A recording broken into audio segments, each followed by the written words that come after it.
Well, hello everyone. Good morning, good afternoon, good evening, wherever you are in the world. My name is Jason Levine, and thank you so much for joining me on the Friday Masterclass, where today we are continuing on timeline and editing techniques, taking it to the slightly more advanced level today, picking up where we left off last week, and just kind of continuing this trend of deep diving into some of the slightly more hidden, sometimes esoteric, or just sometimes unknown, super cool little features hidden inside of context menus that you might find inside of Premiere Pro. As always, we're coming to you live across YouTube, Behance, Twitter, and LinkedIn today. So thank you so much for joining. And an additional thank you to all of our friends watching us over on the No Film School YouTube channel. A couple of quick shout outs to everybody. Oh, Rogelio Victoria from Mexico. Great to see you. Chin Verhoeven, good afternoon. Nice to see you. Citrus Trail, great to see you as well. Young Kenny J, thank you so much. Theo, Oliver Andrews, Reverb Mike, Tim, of course, great to see you. Lots of stuff to cover today, and I must admit, I'm feeling like half speed today, which is appropriate because we're going to be sort of deep diving into time remapping and how to do that in a multitude of ways inside of Premiere Pro. If you've been watching this series or any of these live streams, you know that there's always multiple ways to perform common actions in Premiere and After Effects and Photoshop, and today's sort of class is no exception to that. So you see you've got Yag from Qatar. Oh, wow, hello. Harsh Pagi from India, great to see you. Okay, Bruce Gonzalez, what's happening? Steve Kosaboom, great to see you. As always, Dhruv Patel, hi. All right, so without further ado, let's go ahead and I'm going to switch over my screen. We will cut over today, and here we are. So just kind of picking up from last week, maybe I'll start with this. I was showing you a whole bunch of this footage, you may recall, and I was talking about, this was from Tim's seen this because I think I started doing this back in 2016, never finished. But this is some of the footage from this tech documentary that I was creating called, it was 1981, Analog versus Digital. And in the world of not only video games, but in particular synthesizers, there was a really dramatic shift over it's really starting between like 81 and 83, where you saw kind of the last era of the analog giants and the ushering in of this new era of digital giants. And I really focused around a couple of different keyboards. Only like 3 different devices are featured in this little trailer here. I had about 6 or 7, but it was kind of the story around this all. In any case, I thought I would just showcase a little bit of this to you. I don't want to play the whole thing. It's a minute and 4 seconds. That seems way too long. But this kind of implemented some cool little things that we'll get to a little bit later. And I've already scheduled all of our the next month's worth of streams. We're going to be bringing on lots of guests who are going to deep dive into different types of episodic editing, best practices for working with multicam, share and review more stuff. You may know that last week we had the NAB conference in Vegas, so highlighting some of the new features released in Premiere Pro, as well as this new review panel. We now have native Frame.io review right inside of Premiere. You don't have to install the plugin that you once used to have to anymore. In any case, just going to wind back a little bit of this. And very quickly here, I'm just going to turn off the noise reduction because this is in stereo. So I would like you to hear it in stereo. Heck, I'll just play the whole thing. It's not particularly great. Also, I want to point something out, and I think I left the audition session open. I did. So this is so funny. So, we always talk about naming conventions and everything. And I was trying to find the most recently updated version of this edit. And all I could find was somewhere around 2017. I just stopped working on it. And yeah, we move on to other things. But as I was going through it, I found this one, and this is kind of my, so 1981, that was the name of it. The Short, that was this particular piece of it. And then this is like version 8D.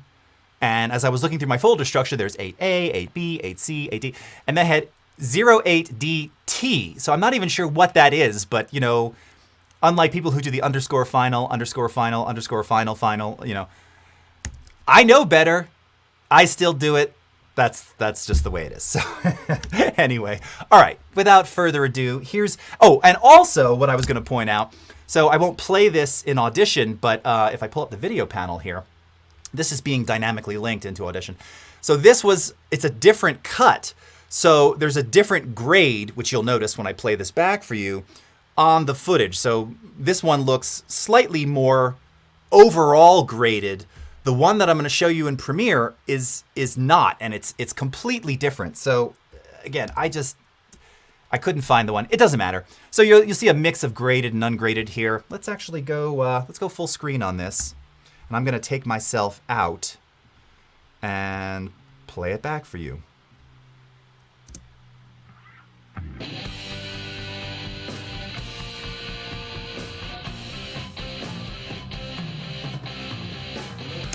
Hold on a second. Is that really super quiet? Yeah, probably because I don't have any limiting. Oh yeah, it's a super quiet mix. Okay, let's do a couple of things here. We're gonna get into this. We're gonna change some things here. So let's normalize this. Yeah, we're at -16. That would explain that. Okay, let's do -3. Actually, I'll do -4. All right. A lot louder. If you just turned up, turn down. Okay. Let's do that again. Let's pretend like everything just always goes as planned from the start. Here we go.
So if anybody remembers that that Casio VL tone, that was, I got that. I remember getting that in 1981.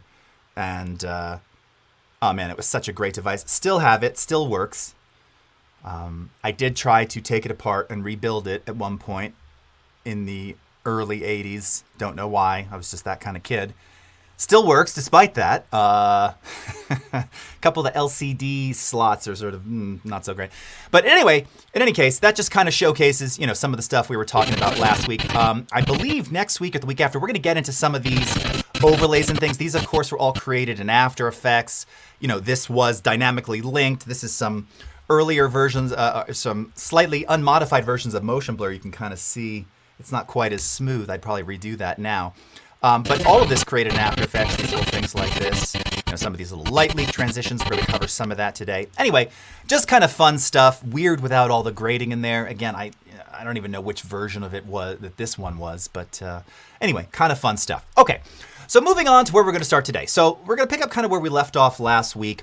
Just a couple of quick things before we even start. We're going to start with the remix feature. We didn't get to it last week. One other thing I wanted to point out too was just one other keyboard shortcut that I tend to use, which is simply nudging clips. Now, again, I use a mouse for almost everything. I use the keyboard a lot too, but I just, like I said, I don't do a lot of keyboard shortcuts, largely by design. But there's a lot of opportunity to use keyboard shortcuts, and one of the few that I like to use is nudge. And this just allows you to do just that, to nudge one clip or multiple clips up a frame, back a frame, and then there are other keyboard shortcuts that you can assign that will do 5 frames. You know, I think you can even set the amount. But in any case, Command or Control left arrow will nudge you. Oh, sorry, that was right arrow. I know my right from my left, I promise. Command or Control right, Command or Control left, and as mentioned, if you were to select multiple clips, so I'll just go ahead and do that here, and do the same thing, I can nudge multiple clips by that same duration too. That's just one of those fairly useful ones. I'm usually zoomed in super close. Also, this is a button that I don't think, or I should say a toggle that I don't know that I pointed out. Snapping, so that's what this little magnet, that's what that's called, magnet icon is there. I've always got snapping on for the most part, so clips are snapping together. Remember, we talked about kind of a magnetic timeline. Premiere is not a magnetic timeline by design. Premiere Rush is, but when you have the magnet enabled, snapping enabled, as you approach a clip, it's going to snap together. I always work like that. So because of that, and because when I'm kind of in the zone, remember I talked about, I don't really use the trim editor much. I get right down in there at the frame level and I'm slipping and sliding stuff around. I'm slipping and sliding with the mouse. But occasionally I will go into the nudge keyboard shortcut, Command or Control, left arrow, right arrow, kind of does the job. Very handy. All right, so this is kind of where we left off. We were doing this little rough cut, various things here. This, nothing beautiful at all. But I wanted to talk about Remix, and this is something which is one of the. It's an Adobe AI powered feature. I believe it's Adobe Sensei, which is our native AI. And what it essentially allows you to do is to take any music, right? So this can be, in this case, I'm actually using, I was going to use some of my own, but the one that you just heard was something I recorded. That's actually was a cover of an old Runaways song called Queens of Noise, which Tim may remember. I want to see it in the chat, Tim. We actually solicited users or viewers on Twitch. That's how long ago I think this was. Was it Twitch? I think it was. I think we were still streaming on Twitch back then. And I had them sing the chorus. So there's a version with a bunch of Twitch viewers singing along with me. Kind of fun. This is an audio clip that I just downloaded in preview form via Adobe Stock. And, this kind of represents a common, I don't say problem, but a common thing that we encounter, all right? Where the music that I have is, in this case, about, 6-7 seconds too short. Now, as mentioned, my first recommendation would be, if it's too short, edit it. It behooves you to learn how to edit audio, how to identify where the beat is, how to look at a waveform. This is another great use of the source monitor. So I double clicked on the audio file in the timeline. I'm now in the source monitor up here. And as I'm looking at this, particularly when I'm zoomed in, you can really start to see and identify where the attacks of the beat are. Now this happens to be electronic music, so it's sort of impossible not to see where the beat is. And if you're kind of wondering, where is the downbeat? I mean, you can typically kind of look for the largest transient peak in the waveform, and that might be a decent cut point. Not always the case, but I encourage you to experiment with audio editing. That said, there are times, even for me, where I just don't feel like it, and I just would rather have AI do it for me. In step Remix. So what Remix will do is basically in the same way that we're using all the various editing tools last week, right? I can simply drag out the audio to and snap it to the edge of a clip, and it will dynamically, one, analyze it, identify the best places to edit, well, what it thinks are the best places to edit, it's an AI engine, and do the editing for you. And much of the time, it's one, the edits are largely very seamless, and two, effortless and done in a matter of seconds versus, you trying to find the beat, trying to identify, maybe having to add a crossfade. We're going to talk about transitions and crossfades later. It's just a great way to kind of do it quickly and get started. And if it's something that's sort of in the background where it's really underscore, it's not the main focus. So even if the edit were not so great, or maybe musically it's good, but musically it's not quite as harmonic or something that you want, then this is really ideal, okay? And I liken this to something like content-aware fill. If you've ever used content-aware fill in Photoshop or in After Effects for that matter, usually when you're sort of not expecting results, it will blow your mind, right? It can do amazing things. And then sometimes, no. That's that's just how it is. So let's put it to task. So as mentioned, we're gonna go over to our tools panel over here. All right, let me just kind of move so you can see. So under the tools panel where we have ripple, rolling, and rate, the final one here is the Remix tool. Now what I love about this is going to actually bring you into the Essential Sound panel, but rather than going into Essential Sound, there was a longer workflow to get Remix working before. The tool itself makes it super easy. So I'm just going to come over here, and as mentioned, I'm just now going to drag, and you'll see, the edge of my audio and snap it to the end of that last clip and let go. When I do that, you may have seen just very quickly, it analyzes, it figures out what it needs to do, all right? It didn't seem to want to stretch that out longer. There we go. Did I not let go of it properly? It doesn't really like that. Give it a little bit more there, okay? Now I'll talk about that in a second and why. But in any case, once you do that, it reconfigures. And you can see there's sort of, I guess, based on this musical style, there's some kind of fade out here. And if we take a look, let me click away from this, you'll see that right now there's this one little wiggly, squiggly line. This represents the edit point. Now, this is where getting into the settings of this can be pretty cool. So in Premiere, now this just got added just a few months ago. It's been in Audition forever, and we are going to go back to Audition just to kind of talk about this. You have basically two options here, all right? You have segments, fewer or more, and then variations. All right, so if we choose, right now there's only one edited segment. So actually, let's go ahead and listen and hear what that sounds like. Here, I'm going to just dock this over here for a second. I'm not going to play the whole thing, just a little bit.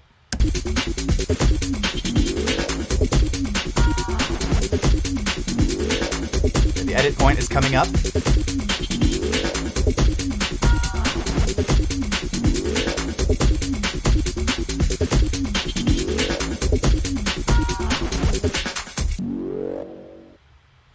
Okay? Perfect edit. Remix AI. Okay, now, you're already going, but it didn't end right at the end of the video. Okay. Now look, when it's trying to maintain beat and tempo and beat structure, and you actually see this, it tells you this in the Audition UI. I'm sorry. Oh, it does tell you here. So, plus or minus 5 seconds. If you're trying to maintain musicality, there may be a little bleed over, which in this case amounts to, roughly about 3 seconds. Okay, now you could manually go in and cut out 3 seconds so it ends exactly on that beat. Again, stylistically, this kind of has a little bit of a fade out. It would have been weird if the fade out started earlier, but again, this is where you can play around. So let's say we want more segments. I'm just gonna drag this all the way up and we'll see what it does. It did nothing. All right, let's see what happens if we try some different variations and then adjust the segments. Nothing. It wants nothing. It wants nothing to do with me. What about variations? Still nothing. What? Let's try a different target duration. What? What's happening? It's working great. Let's keep going. More segments. Perfect. Okay. Let's try and drag this again. Let's see what happens here. Let's see if we just, it's like not kicking in. It only wants one. Ay vey. All right, let me play this and let's take a listen. Good edit. I guess this is interesting and it would figure. By the way, I always do this live for you. I don't test these out ahead of time. That's real. Here's the thing, musically, this has and then there's this not a lot of variation. So the AI is saying, a lot of, and then the actual beat comes in, not a lot of variation. So for whatever reason, this isn't seeing a great amount of variation here, which is very odd. Now, if I were to drag this out more, you're going to see more edits. We're also, keep in mind, we're only still under 30 seconds. So if I were to play this back again, very good edit.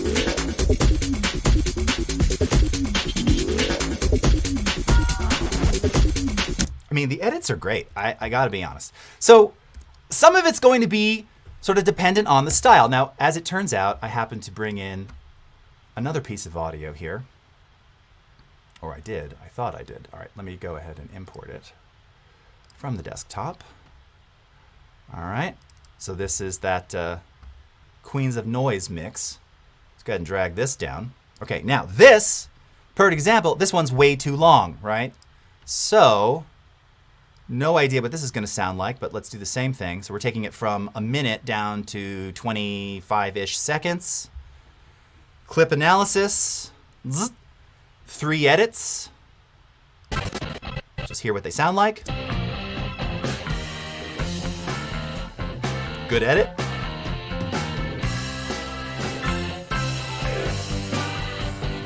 Okay, so this edit right here, not great, but this one right here, really good.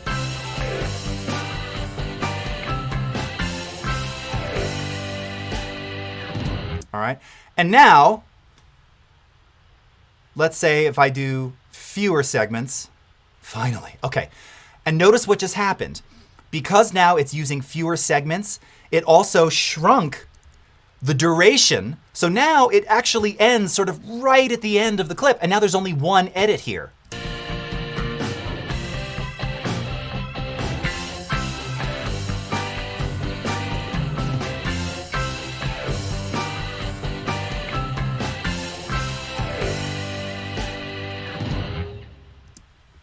All right, this is what I'm talking about. All right, it's AI. It doesn't really understand, awesome. It just understands that it needs to try and fit something to a particular duration. So this was great. That actually worked out beautifully. Now look, I added a couple more segments. It elongated the audio ever so slightly. What happens if I add way more segments? It elongated it even slightly more. Now let's see what happens if I do variational changes. You can see that it's dynamically adjusting. Now, by the way, I'm going to point this out. I'm going to try and be fair about this. So this used to be timbre and harmonic. Now it says melodic and harmonic. You tell me how it's varying the melodic edit over the harmonic edit.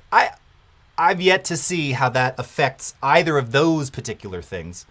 Audition does have an option, which I'll show you in a second, that does allow you to control the edits based on the meter. So in this case, this is like a 4/4 time. 1, 2, 3, 4, 2, 2. And you can say, I want an edit that is no less than 8 beats duration or 16 beats duration. So that makes sense, right? Because you're sort of timing it against listening.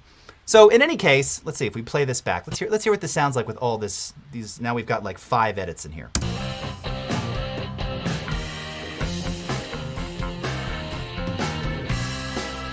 Now right there, those were 2 super good edits. Yeah, impressive. That one was pretty good too. Yeah. My drumming helps. Now that one, good edit, but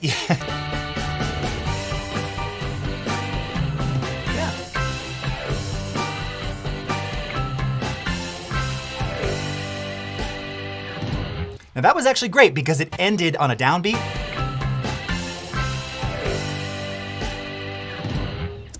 It kind of just, right, the downbeat happened to be where it went to black. So this is what I'm saying. It's AI, right? It doesn't really, I see someone quoted me there. It doesn't understand awesome, Mick Garrison. Yeah, it doesn't, okay? Lord help us when it does. I don't want to know what an AI bot thinks is awesome. We will likely not agree. But the point is, if you're stuck, if you're in a bind, if you're, you don't have a lot of time, or you just want to experiment, it can do amazing things. It really can. Now, just taking this one step further, I'm going to show you this over here, just for comparison's sake. Let me import that same mix into here, just real quickly, from the desktop. All right, there we go. And I'm just going to stick this. Stick this on a track here. There's all kinds of effects and things. I'm going to disable all of this. Whoops. Let's unmute. Let's solo. Let's turn off all of this. Oh, and it's panned as well. Let me turn off all that. Okay. When we bring in the Essential Sound panel in Audition, and we assign, so by the way, this is the previous method. So you would click on the audio file, you would choose music, And then once you did that, you would go into the duration section, turn on duration, and then go into remix. It then analyzes, and it does it quickly, all right? And then it allows the remix to happen. And where do you have your options? They're not in the remix panel, they're in the properties panel. All right, so here's the properties panel. And you'll see that right away, you have a couple more options on the Audition side. Now, notice what it still says. Okay. Now that's melodic on the Premiere side. I'm not sold on this. It does change the edit. I'm not sold on that it has anything to do with melodic or harmonic. You know, fight me. But you can see you have minimum loop, 8 beats. The key feature, though, is this, maximum slack. That's how much might we have at the end in case we need it, based on the minimum loop duration of the pulse. If you're going, what did he just say? Yeah, that's for music nerds. Maybe that's why we didn't put it on the Premiere side. I think this is very valuable. So if you want to see this, tell us. Tell us in the Premiere beta. You know, you can leave comments and things. Tell Adobe. I think these are very, very useful. All right. But in any case, that's essentially the difference there. All right. Now, there is actually one other particular difference.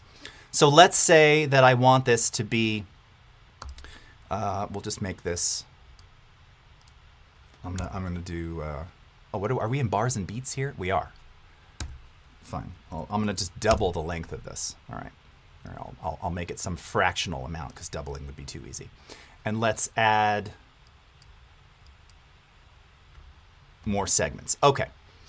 Here's something that you don't have on the Premiere side, which I would love to see.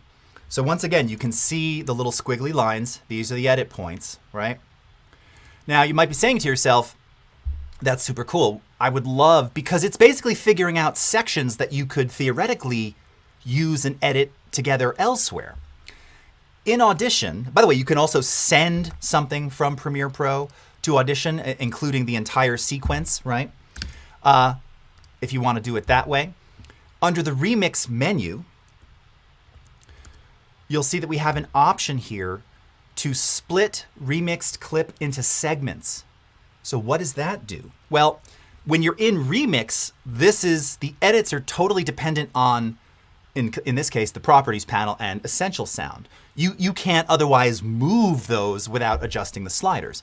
But if you choose Split Remixed Clip into Segments, now it actually turns this into an edited piece of audio with crossfades. So again, as we zoom in here, and we can take a listen. I don't know how these edits sound, but let's give it a shot. I'm gonna just close this for a second. Let's take a listen here.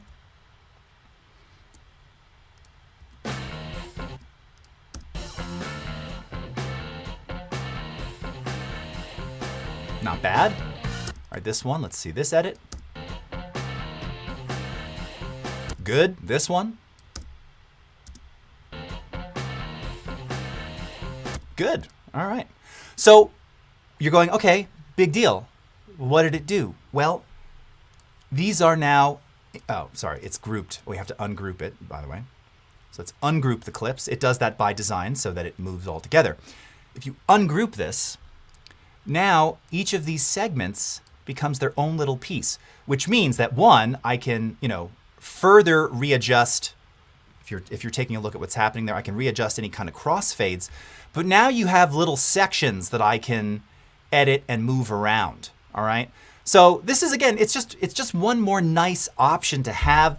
Also, it kind of allows you to visually identify edit points in audio for music. All right. So that was probably more than you needed to know about Remix. Once again, it's a fantastic feature.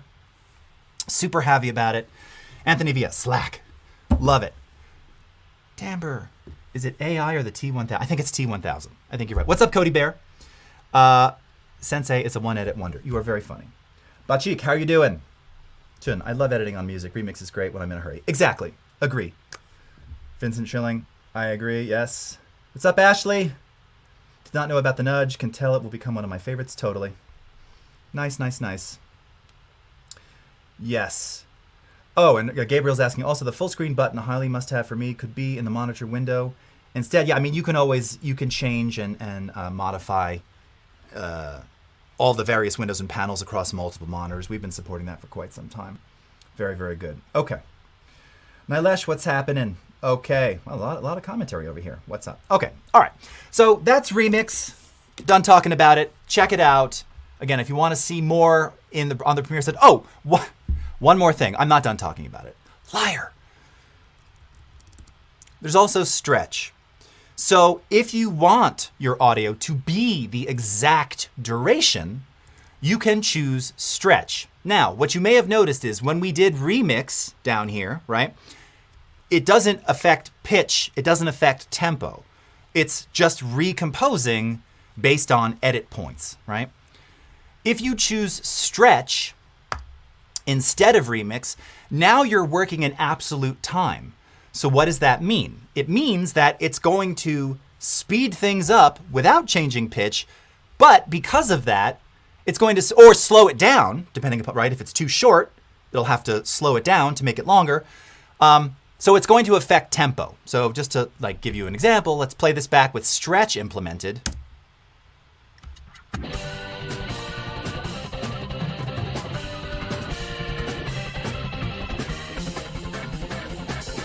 Right? It's almost twice the speed, right? Because this timeline is about 25 seconds and the duration of that audio was a minute. So to stretch to make all of it fit in 25 seconds, you've got to speed it up. So if you need audio that's exact down to the frame, you can use the stretch option. Unfortunately, though, you really don't have any say. Oh, and you can even see here, it's actually 2.5 times. It's 251%. So, you know, there can be times. In fact, I actually, my youngest, whom, you know, I've featured on here before, who edits videos, he loves that because, you know, kids, it's funny to them to hear that, you know, to hear that song sped up 1.5 times. Particularly, he does like plush videos I mentioned. So it's just funny seeing, you know, plush characters with sped up music. It's just funny. Practically speaking, you don't want to do a 251% stretch, right? It can be really great, though, if it's like, oh, I just need 2 seconds, right? And that's usually the case. A friend of mine long ago when we first introduced this feature, credit roll. Credit roll was 4.5 minutes. The composer composed something. It was 4:21 or something. So they had like 8 or 9 seconds that they needed to make up. Implemented stretch. It was great. Now, it slowed it down a little, whatever that percentage is, right? It's not much because we're talking 4 minutes plus, but it was like an effortless change. He didn't have to go in and go, okay, I can loop this one section of, you know, of the chorus or whatever. It was just an easy way to do it. So there are occasions where you'd want to use stretch, right? But those are largely going to be considerations based on how long that original music is. You just have to think about it. It's great. It works really well. Love it. Okay. Moving on to time remapping. Okay.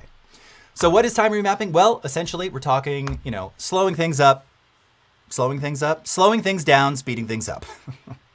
Who just said that they are dyslexic? Oh, Vincent.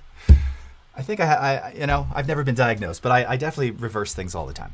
All right. So a couple things to keep in mind with slow motion in particular, right? We kind of get the hyperlapse concept, you know, shoot lots of frames over time and then compress them into a duration so everything is super fast, right? You've seen that. We used to do that for a lot of our live shows. We'd film over 3 hours of people, you know, coming in, sitting down, watching the show, then leaving, and then we'd say, here's what our show looked like, and we'd compress it down to 30 seconds, and you'd see little chess pieces moving in and out. 2 things to consider. So today, even our phones shoot at higher frame rates. So if you want really good looking slow motion, and I'm sure I know we've got some star editors, Ashley Lynch among them here, probably tell you, you know, yes, there's tricks you can do.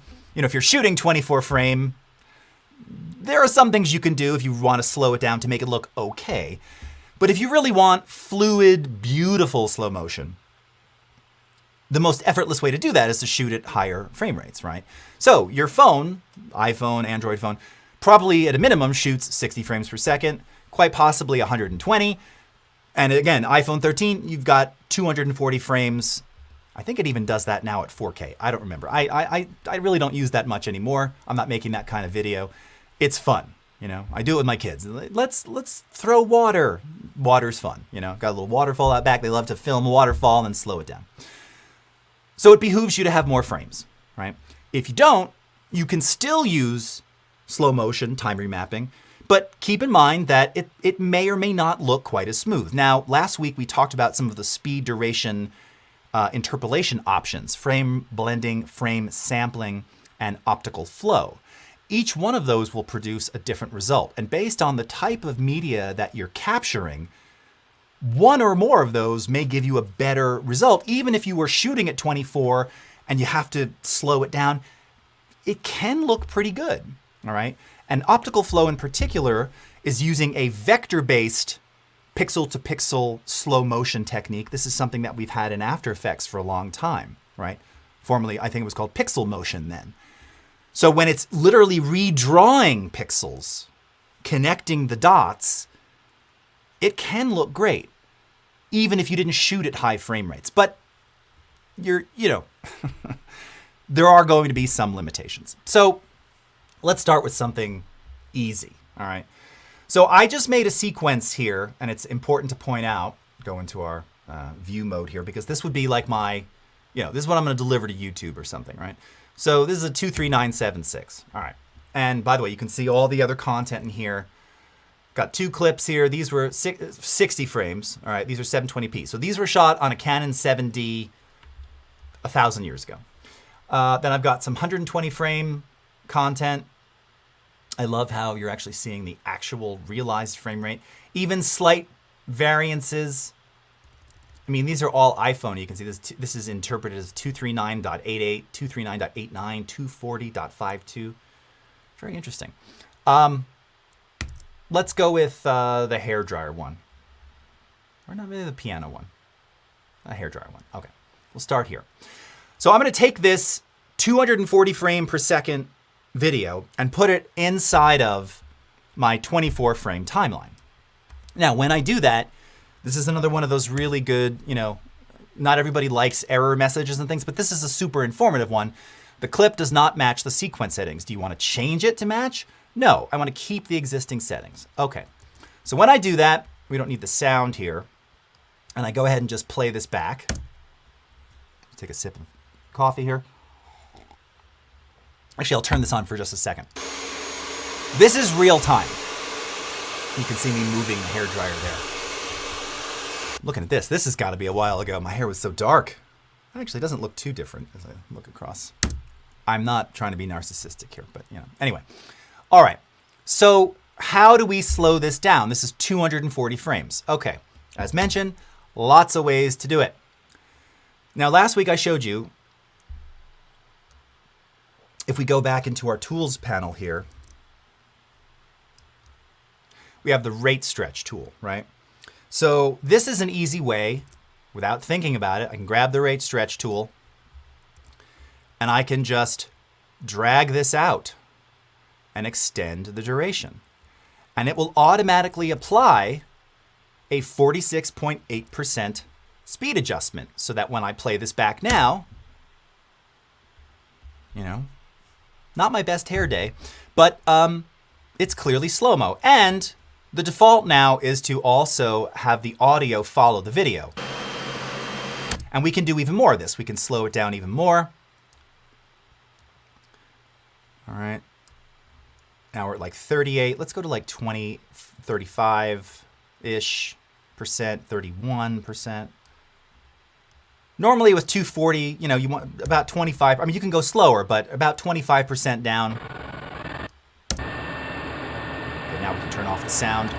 By the way, that's new too. We used to not have the audio follow the video. I don't remember when we changed that, but you know, that's what it looks like. Now, again, this is not great footage. It's iPhone in the bathroom at 720p. This is actually the iPhone's 6? No, it's got to be the 10. So, you know, it's not fantastic. It's not wonderfully exposed, but it's very smooth, right? It's not jagged. One of the typical artifacts of lower frame rate time remapping or slow motion is it's you see it moving, right? Like you see the frames trying to be elongated to fit. It doesn't always look great. High frame rate, it's going to look smooth, all right? Now again, the rate stretch tool, it's just sort of an on-off thing. You haven't, there's no ramp, there's no start real time, go into slow-mo, go back into real time, go super fast. That's typically what you want to do. And when you think of film direction or film directors, what was I just watching the other day? Oh, Sherlock Holmes, the first Sherlock Holmes, not the first Sherlock Holmes, I mean, the newer first Sherlock Holmes with Robert Downey Jr. And it's, that's Guy Ritchie, right? So it has a lot of, he's super famous for that, like, fight scenes where it starts out and right before the punch happens, and Robert Downey Jr. is narrating, first grab neck, and you see his hand go out and then it slows down, grabs the neck, pull out thorax, back into real time, swipe across the face. Wah! Slow, slow, slow, slow, slow, slow, slow, slow. Pow! Back into real time. There's all this slow, fast, slow, fast, slow, fast. First time watchers are going, is he losing his mind? No. You got to think like this when you're doing slow motion.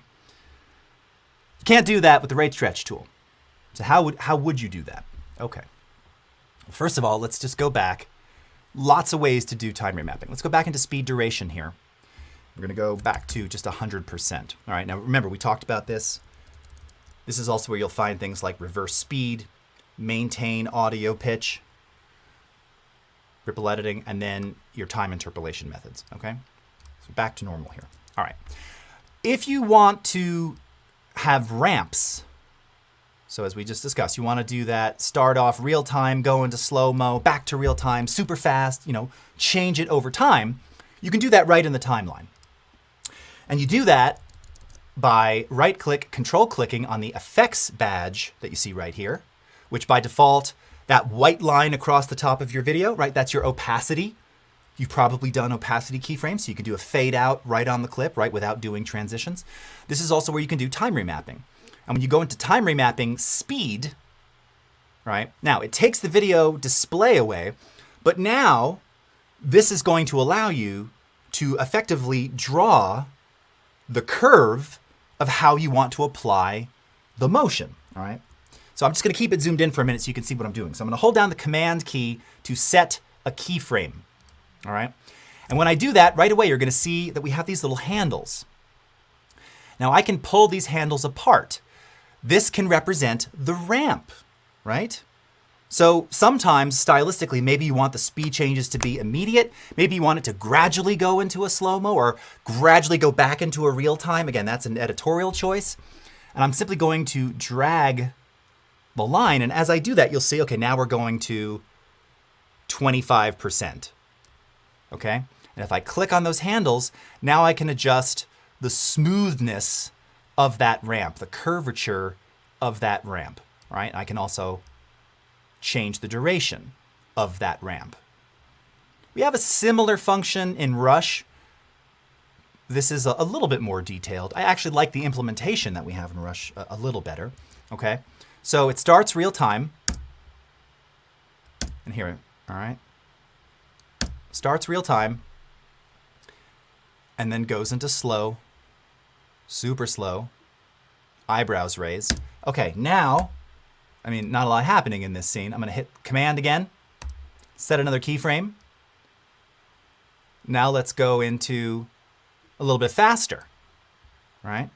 So, and we have no ramp now. Slow, slow, slow, real time, but faster than real time, right? Once again, hit a keyframe. Maybe now we'll do a little bit of a ramp. Drag it down. Okay. Adjust the handle, and so on and so forth. All right, so slow, fast, back into sort of mid, slow, almost real time. Okay, that's one way to do it. Now, if you like working in the timeline, that's wonderful. Remember that this is an effect. You're controlling an effect. If you go up to the Effects Controls panel, you can also do this same function here. And if you twirl down speed, you can adjust the ramps and everything here as well. You can even see it's showing you the velocity, right, over time. So a couple of different ways to implement this in the timeline, all right? Now, when we started, I was talking about setting the timeline to my final output. You don't have to do it that way. This is just typically how I like to work, and I'll manipulate the clip in terms of its speed as needed. You'll notice when we dragged it in, it's playing in real time. Now, what if I wanted it to play, you know, at its super slow duration in my 24 frame timeline? Well, there's another thing that you can do, and this is where we get slightly into the more advanced stuff here, by doing an interpretation, a mode interpretation of the playback. So here we have, I mentioned like, oh, here maybe this is a good one. The water one isn't as impressive as I thought. This is pouring some water into a cup. That almost looks slow-mo. Why didn't I pour faster? What's wrong with me? You can clearly see that's real time though, all right? So I'm gonna take this, and this is 120 FPS. And we're gonna go into Modify, Interpret Footage. And under Interpret Footage now, we can use the frame rate from the file or assume a frame rate of 24 or 23.976, 2398, okay? Have some pixel aspect ratio options here. Field order, not necessary, it's progressive, all right? Color management, not necessary here, but we can do a color space override. This is very nice. Again, we talked a little bit about this. We're gonna get more into this as time goes on. Click OK on this. And what you may have noticed is right away, the duration of this clip just got a lot longer. Why? Because now it's interpreting this to always play back in its slow motion method. So now when I take this and I drag it down into the timeline, I have to scroll ahead here, it's automatically playing back slower at 120 FPS. And this is what I'm saying. Why didn't I pour this faster? I mean, it's clearly slower. You can see the bubbles moving slowly. By the way, we can still further time remap this if we so desire. All right, that might require a little bit of rendering in here. Now this is what I'm talking about. You see how now it's starting to look a little chunky? Like it's obviously slower, but it's not smooth, right? It's because we're effectively slow-mowing on top of something that's already playing back at its slowest native frame rate, all right? Now this is where you might achieve better results. We're also at 40%. Let's do like 70, all right? By changing the method. So as I mentioned last week, and it's funny, I'm gonna bring in another example too. I always forget which I prefer of these two. I actually prefer frame sampling over blending, okay? For things like liquid, I've actually found that optical flow sometimes will make that slightly more jagged, stuttery look. It'll actually make it look more fluid. I mean, that is kind of the idea, but let's see how it does. Now, the one thing with optical flow, I probably won't be able to play this back successfully. You notice the timeline just went red. It's because it's gonna want you to render that out. It's a super heavy effect by design. So let's see if we just kind of make this a little small section here. It actually already looks a little better. Let me see how long it'll take to render this. We've only got 7 minutes. Man, time flies. All right. I'm gonna let it do it. I think we can do it. It's saying 30 seconds. It's just staying at 30 seconds. I liken the estimated time to the same thing I tell my kids when they're like, Dad, when are you gonna be done? I'll be done in like a half hour. 95 minutes later, Dad, when are you gonna be done? We're hungry. I said a half hour. That was 90 minutes ago. Oh, well, sometimes it works the same, all right? That's a final touch rocks glass? I'm not sure. Okay. What? That's what I'm talking about. Do you see the difference? Do you see how it's now? It is a little stuttery, little. But look at the bubbles. Super smooth. Optical flow, yo. That worked great. You can see my genuine excitement because you just have to try out the options. Now, if we go into frame blending, okay, you're not going to see it on this clip. Let me go into this one here. This is a good frame blend clip. Okay, so this is a little thing that I shot in India again 100 years ago. I hope you don't mind. You know what? Let me just. I'm gonna scale this up. So we're gonna lose a little fidelity on here. Let's go into speed duration. Now this was 60 FPS. We're gonna go to 50%, and let's just do frame blending. And when I do that right away, this is why I don't love frame blending, because especially when you're stopped. Now sometimes you'll see this in motion. You can see the frames overlapping to elongate the duration, right? And it just doesn't look. It just. Sometimes you just have to try it. Some footage will work great.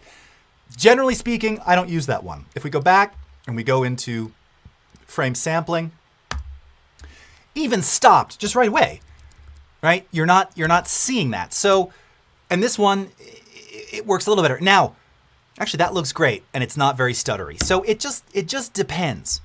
But I highly recommend checking those out because different methods are going to work better on different types of footage. Now, having said that, we used to have this demo asset of someone like water skiing, and they're doing, I don't know what all these tricks are called, but they're doing these crazy tricks, and there's this like fountains of water shooting everywhere.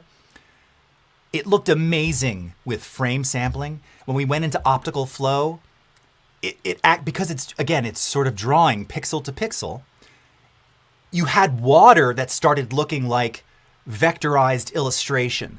So artifacting, which is a byproduct of slowing things down sometimes, was increased in a visual way that wasn't pleasing to the eye because it changed the shot. It looked like we went into After Effects and just drew like weird fake vector water droplets. It just didn't look right. So changing the method looked better, all right? So you just have to play around with it. It's like the Flash, the people vibrating. I missed something in here. Optical flow, yo. Did I say that?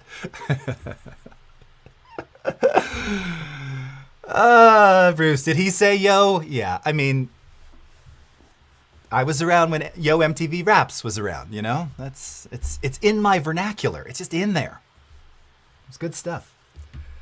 Optical flow sometimes gets impressive results. Absolutely, actually. As you see, like right here, I think on the water, brilliant. Because let's do this now. Let's take that.